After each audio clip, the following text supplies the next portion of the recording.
¿Nos podrías contar a qué se debe tu visita hoy al presidente de la Diputación? Pues es una reunión para hacer un pequeño balance de lo que han sido los 100 primeros días y después poner en cosas en común, proyectos que tenemos en Alfafar y comentar y pues nada, que nos informe y nos asesore de cómo va a ir los planes de Diputación para 2012.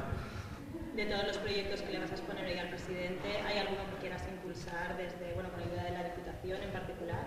Tenemos una restauración importante de una alquería mora, que es un tema de interés cultural en la población, y luego también tenemos, siguiendo la línea de ahorro, queremos deshacernos de todos los alquileres que en este momento tiene el Ayuntamiento y ver de qué forma nos pueden asesorar para unificar todas las áreas del Ayuntamiento y adecuar los edificios para ello y así ahorrar los alquileres por otra parte.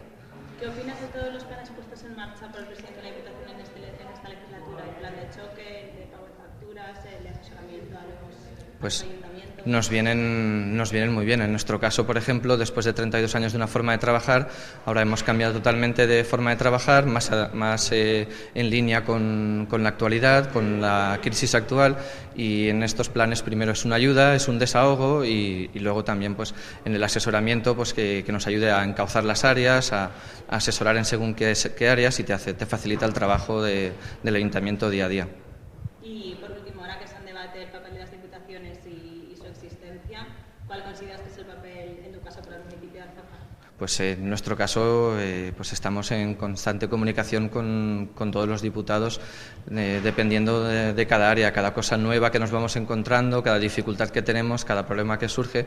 Nosotros estamos pues en constante comunicación con el diputado de cada área para que nos asesoren, para que nos digan de qué forma actuar y de qué forma pues solucionar pues todo lo que va surgiendo. Es como, pues ya lo dice el lema, ¿no? Que es un ayuntamiento de ayuntaments y es la primera institución a la que nosotros nos dirigimos cuando tenemos un problema. Entonces, si desaparecieran, ¿qué supondría para el ayuntamiento? Pues estaríamos un poco más no sé si menos asesorados, más en el limbo, más... Sí, la verdad es que te sientes un poco más arropado con la Diputación.